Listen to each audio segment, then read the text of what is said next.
In the last video, we talked about the basic strategy you'll use for your on-page SEO. But what about link building? How has that changed in recent years? Once again, the key is to focus more on quality rather than quantity. If you once had 1,000 different links all coming from low quality websites, this could now actually stand to hurt your SEO as it will look like link spam. If you've been guilty of using these old practices in the past, you might want to consider Google's link disavow tool, which you can find here at google.com/webmasters /tools disavow links main PLI equals 1.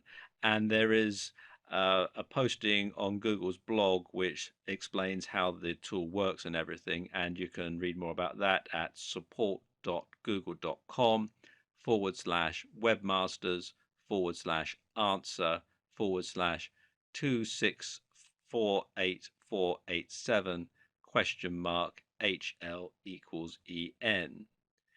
And what these tools do is it allows you to tell Google that you didn't ask for the low quality links and thereby prevent them from affecting your ranking.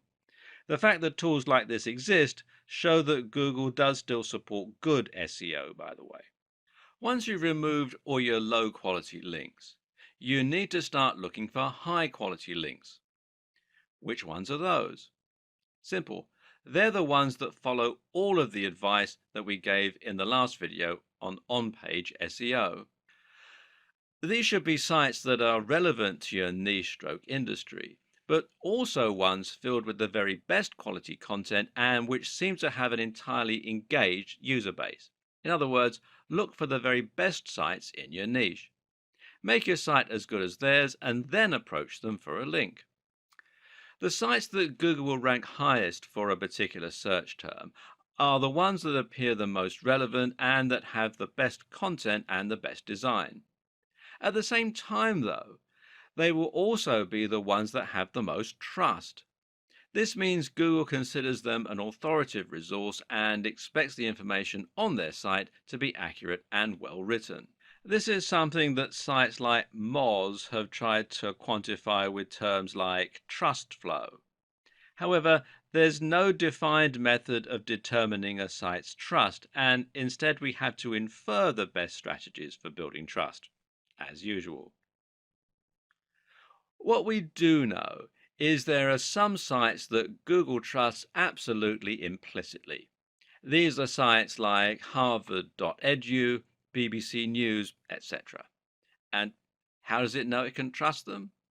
Well, the current understanding is that Google will trust sites which either have a very well organized brand name, like the BBC or The Verge, or sites that have .edu or .gov domains.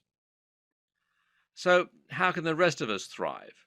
Well, simple. We try to get links that come from those highly trusted resources. If you were able to get a link from BBC News, for example, this would absolutely transform your success. You would find you got hundreds of thousands of visits to your site simply from people clicking on your link, and this would result in hundreds or even thousands of dollars in AdSense and sales overnight. Meanwhile, if the content that was linked to was good, thousands of these people would post your link and share it. And more importantly, Google would sit up and take notice that the BBC had linked to your site. A highly trusted authority is linking to your site, suggesting that your site is also a highly trusted authority. This will be worth more to you than 1,000,000 links you bought, traded, or posted on link directories. If you can't get a link from the BBC, then where can you get a link from that will have a similar result? Unfortunately for many of us, it's nearly impossible to get a response from a massive site like the BBC, unless perhaps we have a newsworthy story and a useful contact. And so we're going to have to look elsewhere. A good place to start is with the Google News section of the SERPs. If you search for something like election results during an election, then you'll find that a few results are highlighted at the top of the page with an image and a snippet of text, as you can see here. Now, if you click here on the News tab, you can find more news and stories. Now, these news stories aren't manually curated, but are rather selected from sites that Google trusts. If a site is in Google News, then it's a pretty sure sign that that site has made it, especially in a competitive niche. And thus, it shows you exactly where you need to be getting your links from. If you can get links from any of these sites, then you're going to get almost the same boost as you would get from the BBC, although to a lesser degree. But how did these sites make it so big? Perhaps they got links from the BBC, in which case you're getting some of the benefit via their link to you. And the same thing would happen if they had a link from a site that had a link from the BBC. Try to think of this as a game of degrees of separation. You might struggle to get in touch with the very biggest authorities on the web, but if you can indirectly trace a link back to a big site, then you'll enjoy more love from Google the closer that relationship is. Chances are that you already know what the biggest sites in your niche are. These are the sites that are household names and that everyone goes to when they want information on your subject. Chances are they're also the same sites that end up in Google News. And because they're so big, they've probably got links coming in from other big sites. So, how do you get these big sites to answer you so that you can get some benefit from their links? And seeing as you're no longer allowed to buy links or do link swaps, how do you get them to link to you? Well, generally, the answer that most SEO experts recommend is using guest posts. A guest post is like a link swap, except that instead of swapping a link for a link, you're swapping free content for a link. Your job is to scope out sites that might be responsive to a message from you. Look at the type of content they publish and then write a post that's along the same lines. You then contact the site owner by email and show them your content, asking if they would like to publish it. The deal is that they can publish your post, but only if they include a link back to your site in exchange. They can do this by putting your link and bio in an author box, or they can do it by including your link naturally in the content of the article. By embedding the link this way, you make it look a lot more natural and you can send even stronger signals about the topic of your post. And remember that it's also highly important for the topics of sites linking to you to match the topic of your site. And this way, you're not only posting on a site you chose in your niche, but you're also filling it with a directly relevant post. This is a fantastic way to build links, but there are a few caveats. The first is that you still need to be careful.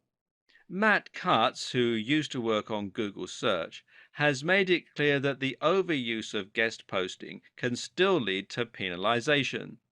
This is still a form of link manipulation. Likewise, you need to be careful about constantly using the same anchor text and generally being predictable. Mix it up. Finally, consider that it will still be hard to get an answer from top influencers in your niche.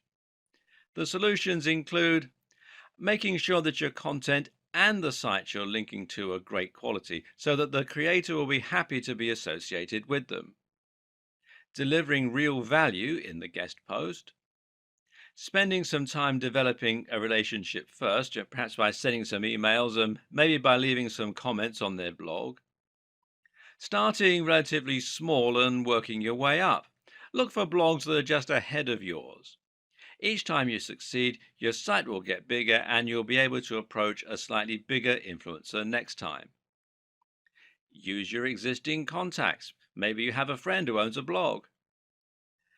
Network in person. And for making a big impact, nothing beats the power of actually meeting a blogger or a site owner in person and making a connection that way. Go to SEO networking events and generally don't be afraid to pick up the phone. A key lesson to apply to pretty much every aspect of SEO is not to get carried away when you find ideas that work. For example, just because quality is key, that doesn't mean that you need to disavow every low quality link and only ever build links from the top sites. Why? Well, you guessed it. It looks unnatural again, and actually it looks like manipulation. Take a look at sites like the BBC, and you'll see that they have a huge and highly diverse link profile. They'll have links from massive sites, but also tiny spam sites. When a site is truly successful, it'll lose control over all of its links, and this can be useful to make your links profile as diverse as possible. And one of the very best ways to do this is with link bait. Link bait is an article you've written specifically to try and get as many links to it as possible. How? One answer is to make your article a powerful resource, meaning that it will become a place for people to learn a particular subject matter. An example of this is the excellent guide to testosterone published on the art of manliness. This post goes much more in depth than many similar blogs on the same subject, and as a result, countless other articles have linked to it as a resource. Another option is to create a post that will somehow support a discussion. A good example of this is the post How to Win an Argument with a Nutritionist, which includes links to studies that disprove outdated notions about nutrition. The article is perfect link bait because people will regularly use it in online arguments to prove their point. Finally, one more very useful strategy for your backlink strategy is to perform backlink research for other sites. Look at your competition and look at which sites have got the most traffic in your niche. Then, once you've found which ones those are, try to get links from the same site. Not only does this method ensure that you're going after the right links, links that have a proven track record, but it also helps you to find links that are likely to allow guest posts. If you want to get the maximum amount of profit from a website, you need to get as much traffic as you can. If you want to get the maximum amount of traffic to your website, you need to get to the top of Google. And if you want to get to the top of Google, you need SEO, or search engine optimization. Search engine optimization is the process of optimizing a website so that Google will be more likely to index it and ensure that it ranks highly for the most relevant keywords and phrases. For example, if you have a website that sells hats, then you might try to get it to rank for the phrase "buy hats online." To do this, you will go through an optimization process that would involve both on-site and off-site strategies. With any luck, you would eventually be able to get your website to the top of the SERPs, that's the search engine results pages, for that term, and thereby attract a huge amount of traffic. More importantly, that traffic would not just be from random visitors, but would instead be from specific people who are looking for hats. Better yet, those people will be looking for hats at the very point they came to your website. Why else would they search for hats? Which means they're ready to buy, and it should only take a small push to get them to make that decision. SEO can be a slow-going process, but it's still possible to climb the ranks and get your website to a point where it will start getting more and more organic traffic from searches. SEO essentially works by attempting to second guess the algorithms used by Google to decide which sites to index and where to rank them. Google works by using bots, an index, and an algorithm. The bots, also known as robots or spiders, are small pieces of code designed to head out onto the web and look for content. They read web pages and they add that content to a massive index which Google can use as a reference. From there, Google will then use an algorithm to identify which content in that index is relevant to which search and which is offering value to the end user. Ultimately, the aim of Google is to help people find interesting content that will be relevant to what they're looking for. This involves a lot of factors, and the algorithm will look at how many links the content has, how visitors behave on that website, and the use of key phrases within the content. If a word or phrase is repeated often enough, then it is possible to deduce that said word or phrase is likely to be the subject matter and thus should come up in searches for matching terms. SEO basically works by predicting and guessing how the algorithm works, because no one can be completely sure, and then using that information in order to engineer your website to get the maximum number of hits. It means gaming the system, and this in turn can allow you to trick Google into believing that your site should be number one. Of course, it's not quite that simple though, and actually, as we dig deeper, we'll see there are other more efficient ways of looking at SEO. Apart from anything else, Google is constantly updating its algorithms, usually with words beginning with P like penguin, panda, and pigeon, and that means second guessing Google can get you into trouble. Being effective at SEO means having an up to date understanding of how it works and knowing the core principles that underpin the different strategies. That's where this video series comes in. Keep watching and you'll learn which old, outdated strategies you need to avoid, how to work with Google to get the very best results, and how to future proof your site for upcoming changes. This is the modern guide to SEO for modern marketers and site owners. This is your SEO Bible and your key to unlocking incredible success on the web. We're going to start this series with a little history lesson. Why? Because understanding how SEO used to work, how it has progressed, and what you now need to avoid is a very good way of creating context and helping you to understand what SEO means today. When SEO was first born, Google's algorithm was a lot simpler and manipulating it to your own ends was a lot easier as a result. Back then, Google looked at two key factors in determining its rankings. Those factors were keyword density and links profile. Your links profile, also called your backlinks profile, is essentially determined by how many links you have pointing to your website coming from other sites. This serves two important roles. Firstly, links help Google's robots to find your website. Bots crawl the web by reading content and following links from one site to another. If you have a link on a site that Google has already indexed, then this will allow it to find yours and add it to the network. At the same time, Google views links as testimony, assuming that a website would only link to another website if it thought said website was good and had something valuable to offer its users. Google would also assume that if you have links from 20 websites about hats, then your site is probably going to be about hats as well, especially if the anchor text has your search phrase in it. The other factor was keyword density. Keyword density meant how many times your website would repeat the words that you were trying to rank for. The more content you had and the more often you repeated the same phrase throughout that content, the more likely you would ultimately be to get ranked for that search term and to show up high in the SERPs. Of course, it was also important to research the keywords and to make sure they were actually being searched for. For this, marketers could use Google's keyword research tool in order to check the volume of searches and to get an idea about how much competition there was. A savvy optimizer would then be able to look at terms with the highest search volumes and lowest amount of competition and then try to rank for those phrases specifically. This simple algorithm makes a lot of sense in theory and should have helped Google to find content that people will be looking for quickly and easily. It would read the content in order to see which site was the most relevant for that term, and it would look at which sites had the most links from other websites.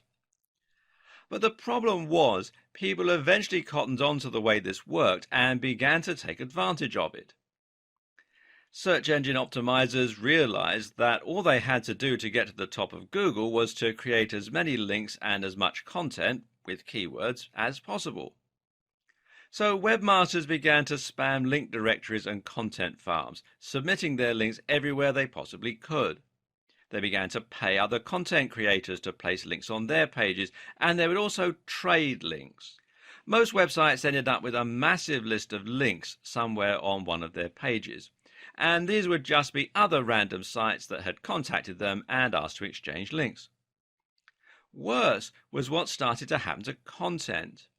In a bid to create as much content as possible and to use the keywords as often as possible, creators began to churn out content in huge quantities while giving no regard to quality. They also began using keyword stuffing, which essentially means repeating keywords over and over again, even when it doesn't make any sense.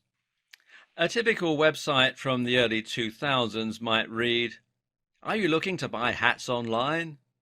Then you have come to the right Buy Hats Online website. This is the best place to buy hats online for anyone who wants to buy hats online, Carolina." As you can see, this content is completely nonsensical and will be highly off-putting for any real visitors looking to make a purchase. And then it got worse still. Creators began to actively steal content from other site owners and spin it in order to make it unique. Now, Google won't rank duplicate content, otherwise it would risk making every search result identical. So content spinning, as it came to be called, essentially means that you're taking an article or a blog post and using software in order to exchange many of the words for synonyms. So a sentence that read, "These are the softest, warmest and most attractive hats on the net," would become, "These are the most comfortable, most insulating and most beautiful hats on the web." And because the site owner didn't have to write that content themselves, this meant they could publish thousands of posts in a short space of time and bomb Google. Well, that's the theory at least. The reality is that, unfortunately, most spinners do this instead. These is the squitty-ish, hottest and very best beautiful hats on the fishing net. Again, it's just gibberish. So by placing thousands of links on other sites, using their keywords as the anchor text, and by filling their sites with tons of useless content, website owners were able to get themselves to the top spot of Google. This system was so easy to abuse that some people could even get completely unrelated websites to the top of specific SERPs against the owner's will. You could make it so that searching for "big idiot" would bring up a picture of your friend, for example. This was called a Google bomb. Obviously, this started to make a mess of Google's results, and so Google had to adapt and get smarter. Because of all the abuse we talked about in the last video, Google had to change and adapt to maintain its spot as the #1 search provider. And to do that, it had to clamp down hard on those who were gaming the system and penalize sites that were cheating to get to the top spot. It did this by looking for obviously spammy strategies and de-indexing or downgrading the sites. So sites with keywords in their URL no longer enjoyed the same advantage. Sites with huge numbers of inbound links from low-quality websites were de-indexed. Sites caught buying links were de-indexed. Sites that stuffed keywords were severely punished. Sites that had lots of backlinks with the same anchor text were treated as highly suspect, and the list goes on and on. Meanwhile, Google started to show preference towards sites that were longer, that linked out to other quality resources, which previously would have hurt your SEO, and more. These changes came in the form of algorithm updates, which had recognizable animal names and which got a lot of press from the internet marketing community at the time. These were Penguin, which was designed to reduce the effectiveness of unnatural backlinks, and Panda, which was designed to favor sites that looked high quality. Google doesn't want a website owner to be able to artificially climb its SERPs. Rather, Google wants websites to climb the ranks only when they're genuinely valuable and popular with the audience. It wants to see natural, organic links that you haven't paid for, and it wants to see deep, relevant, and interesting content. The old techniques that were once used to spam Google became known as black hat SEO, and the industry entered a dark period. It's hard to overstate just what the impact of these algorithms changes had on the SEO industry at the time, and on countless other industries as well. These changes ended up completely de-indexing massive websites overnight. Sites that had followed conventional wisdom to get to the top spot on popular search were now completely de-indexed, cutting off the vast majority of their traffic and sales. This led many to proclaim that SEO was dead, that it was no longer possible to game the system because you would be penalized for buying links or for stuffing keywords. And even if someone could break Google's new algorithm and work out a new way to game the system, it would only be a matter of time until Google changed its algorithms again. The industry as a whole was in trouble and SEO became a dirty word. Many people felt that SEO and black hat SEO were synonymous, and more people began to turn to social media for marketing, with the likes of Facebook and Twitter massively on the rise. But was SEO really dead? Not at all. It was just going through a metamorphosis. SEO is not the techniques we use to get our sites to the top of Google. SEO is simply the objective of getting to the top of Google. Any technique you use to try to get more attention from Google could be considered SEO. So, if Google wants us to create a high quality website, then creating a high quality website becomes SEO. The hard part is just unraveling what Google's idea of a high quality website should look like. Keyword research is still useful, for example, but we now know that Google doesn't want us to overly stuff our websites with those search terms. Instead, the recommendation hovers at around 1 to 2% keyword density. So, if you write a long article and include the search term a few times, that should be enough, as long as it's also in your code a little or in your file name. It's also worth noting that Google looks for keywords in specific places in your content and gives those extra value. Google will consider it a strong sign if your keywords are used in your headers or in the first paragraph of your content. Google also looks for synonyms, though, and related language, which is something that we'll discuss more later on. And it no longer cares about how many links you can get. It cares far more about how high quality those links are. So, if your links are from lots of highly trusted websites, then you'll find it does great things for your ranking. Google is also now looking at things like bounce rates, how long someone spends on your website, and it's looking at how your site renders on mobile and how quickly it loads. You can now get penalized for typos and mistakes. And Google is also looking at social sharing signs. If you have lots of plus ones from Google Plus, for example, then this can have a large positive impact. In short, Google is looking for signs of quality, relevance, and great design. At the end of the day, Google does not care about you as a content creator. You're not Google's customer. Google's customer is the end user who searches for a key phrase because they want to get relevant information or find the answer to a question. So, if you forget the specifics and instead make your aim to deliver high quality content consistently targeted towards a specific subject matter, then your goals will be aligned with Google. That means Google will want to share your content with its users. And it means that each update and change Google makes should actually benefit you as a creator. This is what good SEO is about today. Forget trying to trick Google and instead think about your users and think about working with Google.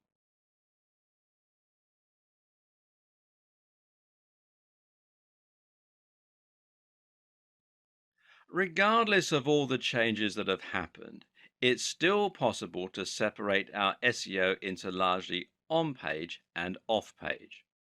I'm going to talk about on page now and off page in the next video of this series, but both are important. On page, of course, refers to all the strategies that you can use within your pages to get Google interested in your site. This begins with content, and it begins with having a stronger understanding of the subtle changes Google has gone through in recent times. One of the first things you're going to need to do is to fill your site with great content and to use your keywords throughout. There's a fine line to be walked here. You need to repeat the phrase a few times to ensure that you create that association. But at the same time, you also need to make sure that you don't overdo it and thereby appear to be spamming. Too vague? Well, as I mentioned, it's now agreed that the optimum keyword density for on-site content is 1 to 2%. This means you can use your phrase once every 100 to 200 words, but you also need to use your common sense a little. Some keywords are easier to use in a natural manner than others, and making sure your content sounds natural should always be the number one concern. Some keywords will be hard not to repeat 100 times. Others will never feel that they can come up naturally. The user always comes first, so if you can't fit the keyword in naturally anywhere, then just forget it and use it in your image, alt text, etc. The length of your post is also an important consideration. Back in the days of spammy SEO, almost every post was about 500 words long. Today, you'll have the most success by writing posts that are longer and more in depth. Imagine that your reader is going to sit down with a cup of tea and really dive deep into the subject. Yeah? That's the kind of experience you should be delivering. This has another advantage because it means that you can repeat your key phrase a lot more while keeping your density low. If you repeat your keyword 100 times and your content is 1,000 words long, then that's a 10% density. If your content is 5,000 words long, that's 2% density. Of course, 5,000 words is too long for most blog posts. Instead, the general consensus is that an ideal blog post will be somewhere in the region of 800 to 1,500 words. But again, remember that you serve your visitors first and foremost. These are the people that you want to impress, and that means you shouldn't worry too much about length. Do what comes naturally to your subject matter. Oh, and while you're at it, try to vary the length of your post a little. This again looks more natural and suggests to Google that you're not following a strict formula of any kind. At the same time, you also need to consider something called LSI, or latent semantic indexing. This is basically a fancy term for how Google now understands actual meaning rather than just looking to match words.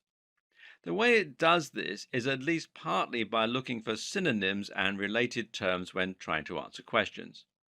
In short, don't just use the exact key phrase, but be sure to use lots of relevant and related language. This is important partly because it can prevent a mismatch between searches. If someone searches for a homonym like duck, how does Google know whether they mean the bird or the movement? Simple, by looking for related terms like duckling and feather, or perhaps dodge and dive.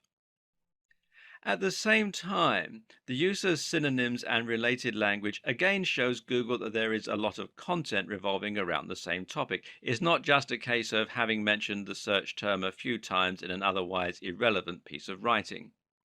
So, if you're writing about bicep workouts, then you need to make sure to include lots of related language like arms, triceps, dumbbells, training, weightlifting, etc. Doing this will confirm the subject matter of your site and will look a lot more natural and useful than if you just use the phrase.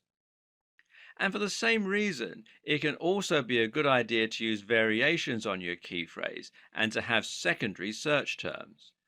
For example, if your key phrase is build massive arms, then you should also try to include the terms build big arms, build big biceps, get big biceps, etc.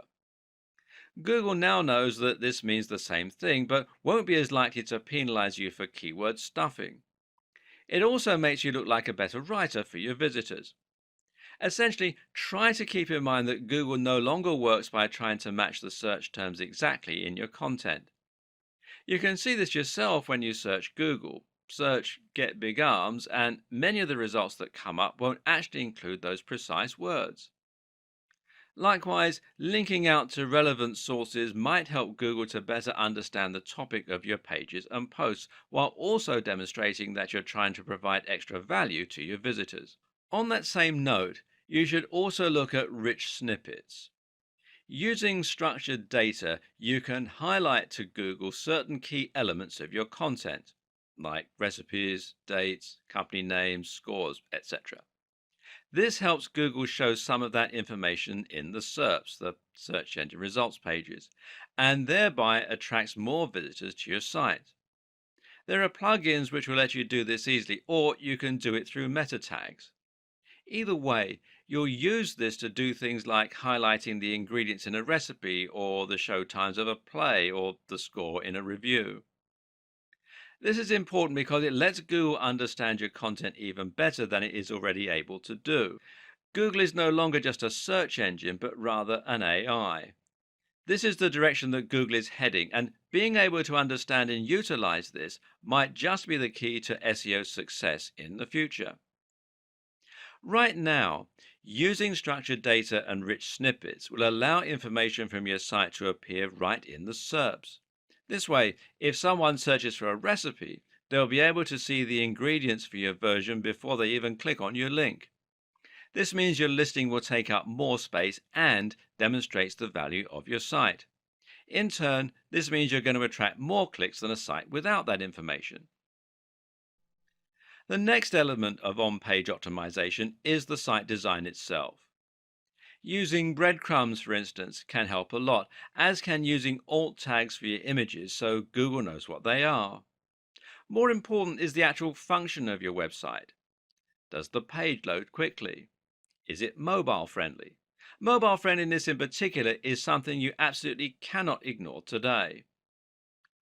In terms of the actual design and function of your website, the main goals are to ensure that your site will load quickly and that it will look great on mobile. Again, this helps to keep people on your site longer because it will be enjoyable for them to be there. Avoid using too many plugins, which will slow you down, and try not to inundate your visitors with adverts and popovers. Did you know that using light colors like light blues can actually help to keep people on the page longer by making them feel more relaxed? Consider this when picking your theme. Likewise, choose a theme that will adapt to the size of the display viewing it, and make sure you take advantage of things like caching to keep your site nippy. Themes that do this are called responsive insofar as they respond to the shape and size of the display they're being viewed on. This works by removing certain elements, by rearranging menus, etc., and by shrinking images. Note that mobile friendliness also means things like having large buttons, which are easier to click with a finger rather than a mouse, and avoiding mouse over drop down menus that, again, can't be operated on a mobile without a mouse. The best way to ensure that your website is responsive, that it looks the part, and that it will encourage the maximum engagement is to use WordPress. WordPress is a CMS, that's content management system, that makes it incredibly easy to build a responsive website and then add a custom theme that you've downloaded, either free or paid, or made yourself. Using WordPress removes much of the guesswork and makes it very easy for you to implement new layouts and even add things like rich snippets by downloading the right plugins. There's a massive online community to support your development, and the tool is used by many of the biggest sites on the net, meaning that it is a proven quantity as far as SEO goes. And you can find more here at WordPress.org. Seeing as WordPress is free, you're actually really making life harder for yourself by using anything other than it to build your website. Check your mobile friendliness on this site here, which is search.google.com/search console /mobile friendly, and your page speed on this site here, which is developers.google.com /speed page speed, all run together as one word, /insights. As I mentioned, there are a few miscellaneous tips that can also help to improve your on-page SEO.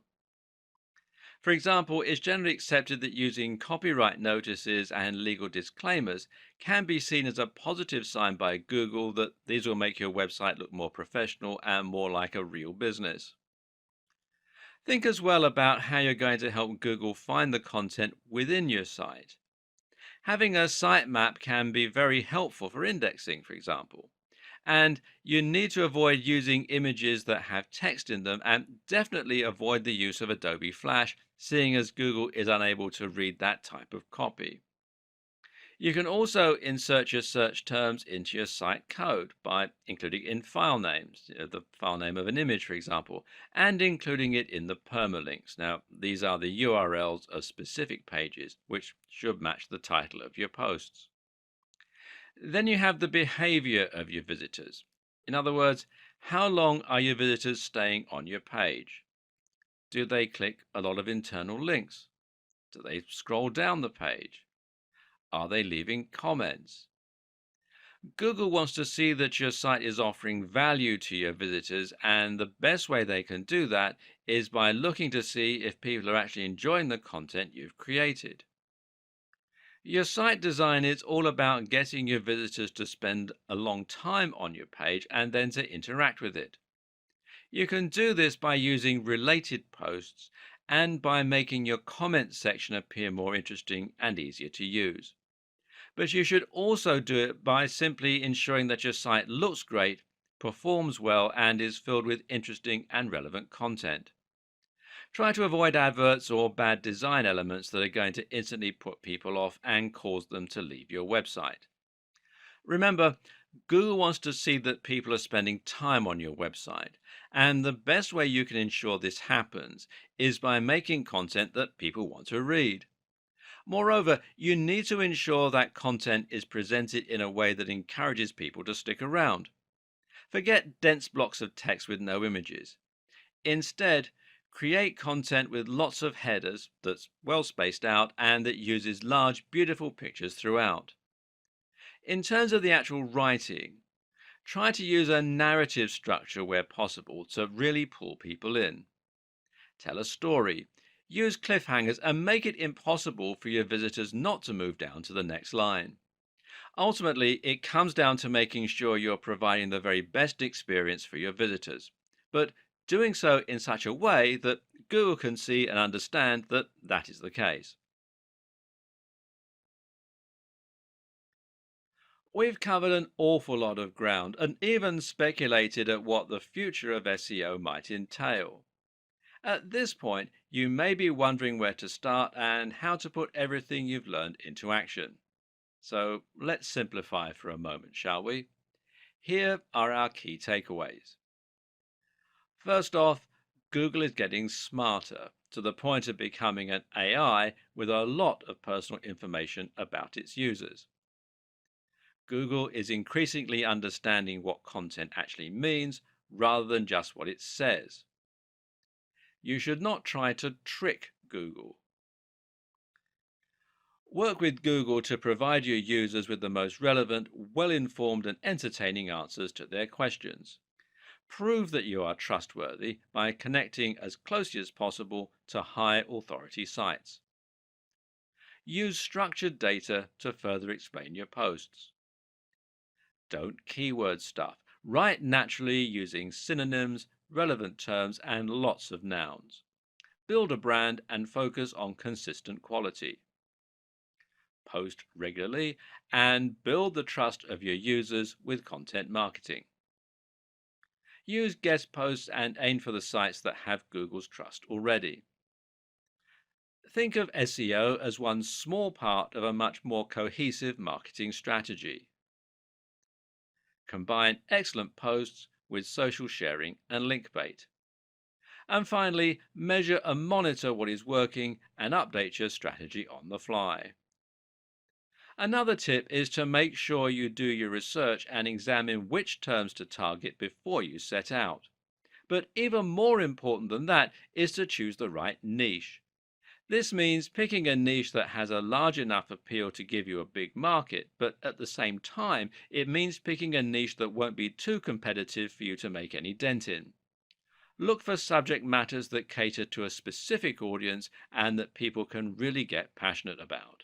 And make sure that you are passionate about it too, because when you really love what you're writing about, all the high quality content, all the great connections, and all the consistency really come to the fore. Stop looking for quick wins and focus on building a trustworthy brand filled with incredible information. If you do that and you do just the smallest bit of marketing to give yourself a push, then Google's algorithm should do the rest and reward your enthusiasm. Good SEO means forgetting SEO and concentrating on your user. It also means forgetting SEO insofar as you're going to be trying to merge your different marketing strategies to create one bigger approach. It means trying to write amazing posts and share them on SEO so that you get more links, and it means writing great content that keeps people on your page longer. Stop thinking in terms of SEO and social media marketing, and instead think about your SEO in terms of content marketing. Regardless of your strategy, there is no doubt that content is absolutely the most important asset when it comes to attracting traffic and impressing Google. But just what is content marketing? Content marketing is about creating content that will help Google to find your site and posts and to ensure you rank highly in the search engine results pages. While this is a powerful and useful effect, though, it's actually only one part of what content marketing is all about. At the same time, content marketing is about building a relationship on your site and ensuring that people begin to trust what you have to say. It means demonstrating your knowledge and point of view to the point where people seek you out as an authority. Once you get to that point, you'll be considered an expert in your field and you'll be able to greatly influence your audience, possibly influencing their buying behavior. So, how do you get to this point?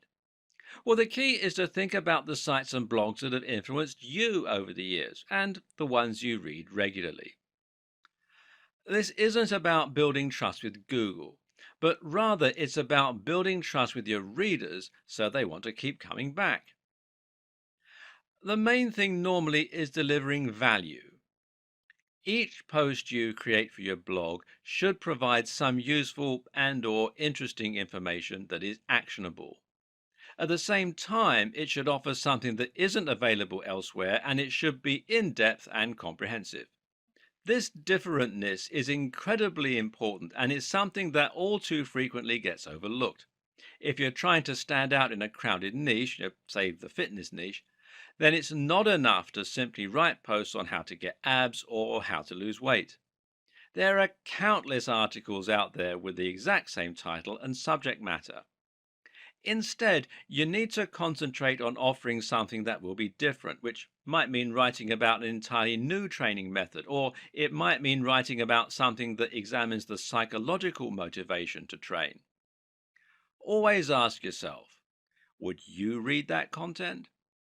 Meanwhile, you need to be consistent in posting this kind of content and you need to be smart with your branding. Your brand needs to evoke your mission statement and your ethos. People should know from your website design and logo alone exactly what kind of subject matter you're likely to deal in and what they can expect from your site. This is also how you can build brand recognition and a consistent image across different forms of marketing, including on different forms of social media. Write for a specific type of person and try to make your brand into a movement with a clear objective. That way, people can actually get excited about you and will really get behind what you're trying to do. But the main goal is to offer consistent value and to become a source that people can start to trust. That way, when someone searches for an answer to a question, they might read your post and be impressed. If you then come up in the search results again, they might recognize you and be more likely to click your listing over the rest. Then they might decide to look around the rest of your content after they've been impressed a few times. Eventually, you'll become their go-to source for answers in your niche. Well done. You just won at content marketing. The key is to consistently deliver value so that people come to your site for answers. And this is also, ironically, what will get other good sites to link to your site.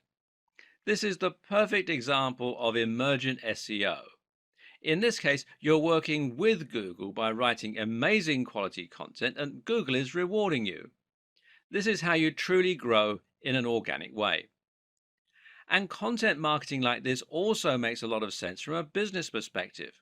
That's because people will be much more likely to buy from you if they recognize, know, and trust your brand.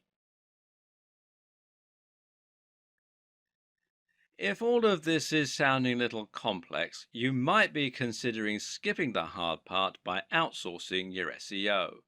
But can you trust an SEO company to do the best possible job for your site and for your brand? While there are a ton of great SEO companies out there providing valuable work and helping companies to reach new heights in terms of their exposure and profits, the unfortunate fact of the matter is that there are probably more not so great SEO companies. These are the companies that didn't get the memo when Google changed. They're the companies that still insist on keyword stuffing and link spam. Worse still are the companies that knowingly don't do anything and just take your money. And the problem is that it isn't easy to tell the two apart. How do you know if your SEO company is offering great value for money or whether it's actually just twiddling its thumbs and sending you large invoices every few months? Now, this isn't a problem you face with most other industries. If you hire someone to paint your fence, then at the end of the day, you can see the work they're doing and you can decide for yourself if you're getting your money's worth. Ultimately, your fence is either going to be painted or it isn't. There are no half measures. The same is true for cleaning companies and marketing consultants and for accountants. But when you hire someone to do SEO, you actually can't see the results right away. It can take months for SEO to have a positive impact on your site's ranking, and even when it's been done well, there's no guarantee you'll get to page one. And worse, most people don't have a comprehensive knowledge of SEO, and so they don't know what the companies should be doing to help them get the best results. How can you check on someone if you don't know what they're meant to be doing? In fact, even if you handle SEO yourself, it can still be hard to know if it's working or not. There are some metrics and tools you can use to measure how well your site is doing, though, and I'll talk about them in the next video. Because some SEO tactics take a while to bring traffic to your site, sometimes it's hard to track whether your SEO campaign is working or not, especially if you're outsourcing the process to an SEO company. One thing you can do, though, is to ask the SEO company to provide you with the metrics regarding the SEO campaign, and some of these metrics can be more useful than others. You can ask for the number of links that have been built, for instance. Ask for the page rank of the pages where those links have been built, although page rank is now largely a depreciated measure. And use everything you've learned in this video series to ensure that those are high quality links and not just link spam. You need to think about long-term results, not a short-term boost. And you can track changes in your position in the SERPs, that's the search engine results pages. Many SEO companies will use tracking software which lets them see your site climbing the rankings for different terms over time. They can use these to deliver you a report showing how your site has climbed since their intervention. If you're handling your own SEO, you might still choose to use a tracking tool in order to keep an eye on your success over time and ensure that your efforts are getting results. But what does any of this tell you? Because here's something else to consider. Getting to the top of Google is not the end goal. Even if you get to the top of Google, there's no guarantee this will bring more profits for your business because you need to ensure that the people finding your content are targeted and that those people are converting. Or to put it another way, all that really matters is the bottom line. If you're a business and you're paying for SEO, you'll need to know that you're getting more sales because of that SEO and you're earning more money. This way, the SEO is offering ROI, which means it's been money well spent. Savvy companies track the ROI of their SEO spend by using a tool called Google Analytics. This is the most well-known analytics tool for webmasters and marketers, and one particularly useful feature it has is the ability to set a goal and then track the traffic that makes it to that goal. If you're trying to sell a product, your goal might be the thank you page people get directed to after a purchase. This allows you to see not only that you're getting more traffic, but also that you're getting more targeted traffic that's actually converting. Better yet, Google Analytics will be able to tell you where those converting visitors come from. And specifically, you'll be able to see if someone who used your search term eventually ended up buying your product. These are people who have bought products from you because of your SEO efforts. If you hire an SEO company to help you rank for a certain search term, you're probably missing the point. A better way to approach this is to hire an SEO company to help you increase your profits or your brand awareness. Thus, the very best SEO companies are those which use a combination of different marketing tools, combining everything from SEO to social media to brand management. Part of this is choosing the right search terms. So, if you let your SEO company choose your search term and they don't increase your profits, they might be good at ranking, but it's not a good strategy. It's important to know whether ranking for the particular phrase you're interested in is actually going to translate into tangible results. The same is true if you're doing SEO on your own. And one way you can check how successful your SEO is likely to be before you spend lots of time and or money on it is to use PPC. PPC is of course pay-per-click. This is a type of advertising that involves paying each time someone clicks on an advert and visits your site. The two most popular PPC choices right now are Google AdWords and Facebook ads. It's equally important that you use analytics in your own SEO campaigns for the very same reasons. Good SEO is about constant iteration and seeing which actions are having the best impact on your tracking. Struggling to rank for a certain term? Then you can consider aiming for another one. Finding that people from an unexpected search term are converting more highly than those from other search terms? Then it might be time to switch gear and start trying to rank for that phrase instead. Setting up Google Analytics is thankfully rather simple.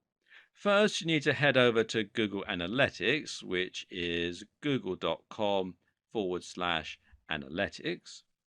And then you'll need to add a small tracking code to each page of your site.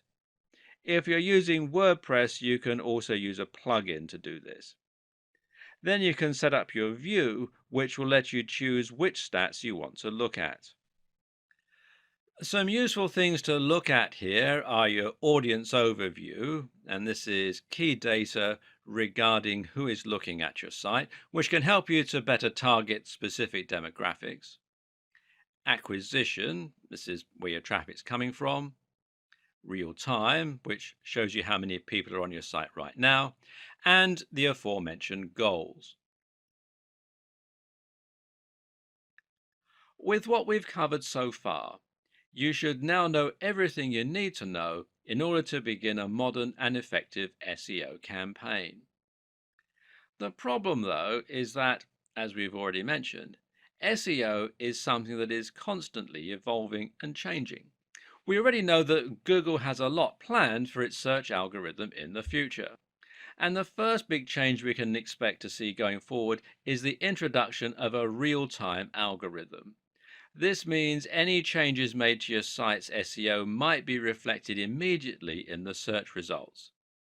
This is expected to affect Penguin predominantly, which means it will have the biggest influence on inbound links and whether your backlink profile is mainly made up of high-quality links or spam. In this case, adding a spam link to your site could result in an immediate downgrade to your ranking.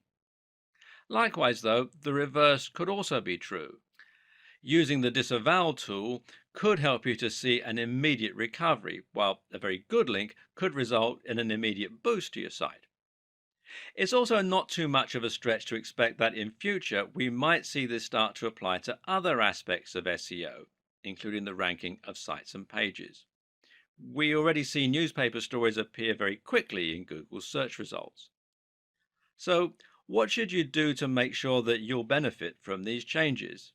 How can you future-proof your site in this regard? Well, one tip will be to stay on top of your links disavowing and to make sure you're constantly adding links and removing the unnecessary ones. In the future, bigger sites may need to have a whole dedicated team working on keeping their links profile healthy around the clock. Likewise, make sure to keep updating your site regularly and to keep the date as a schema in all your content. One good way to know what's coming in the world of SEO is to keep your eyes peeled to industry news sites and specifically to Google's own blog. Another is to think about the direction that Google is heading in and to try and guess what its larger plans are. And right now, everything is pointing towards a heavy investment in voice search and AI. Google is not just a search tool. With the capability of reading and understanding human language, Google is an AI. And what's more, it's shaping the way we develop our content, whether we like it or not. And it is embracing this more and more with each new update and each new product. Google Now is the name of Google's assistant service that combines search, digital assistant, and all the data that Google collects about us into one incredible tool. This is the real reason Google had to move towards latent semantic indexing. It needed to understand the content rather than just look for matches.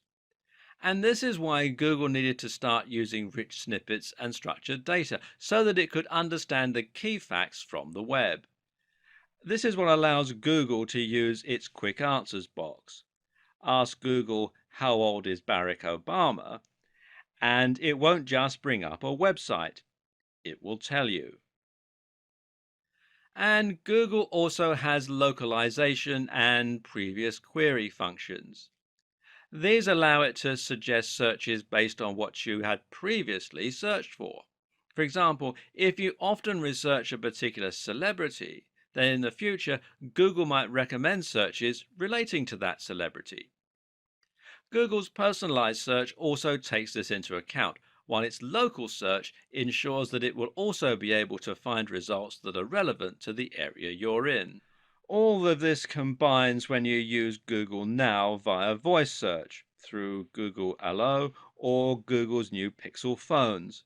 Here, you're able to conversationally ask Google what time it is, what the highest mountain in the world is, how high is it exactly, all that sort of stuff. This is the direction that Google is moving in, but what does it mean for the future of SEO? Will creators miss out when Google starts providing visitors with answers without them needing to visit our pages?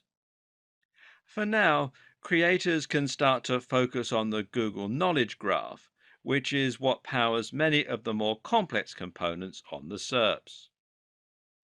Use semantic markups to ensure that Google will be able to find the answers to your questions. Build authority so that Google will know to trust your site, and try to use nouns in your language to make it machine readable. Being featured in Wikipedia is also thought to be useful for KGO, that's Knowledge Graph Optimization. Linking out to quality resources is also thought to be good for your KGO. Will you gain visitors from being featured in the knowledge graph? Well, perhaps not. But this is certainly an indication that you've gained Google's trust, and that can do a lot to help improve your brand awareness and to gain more trust from the users as well. For those reasons, it's certainly a worthy goal.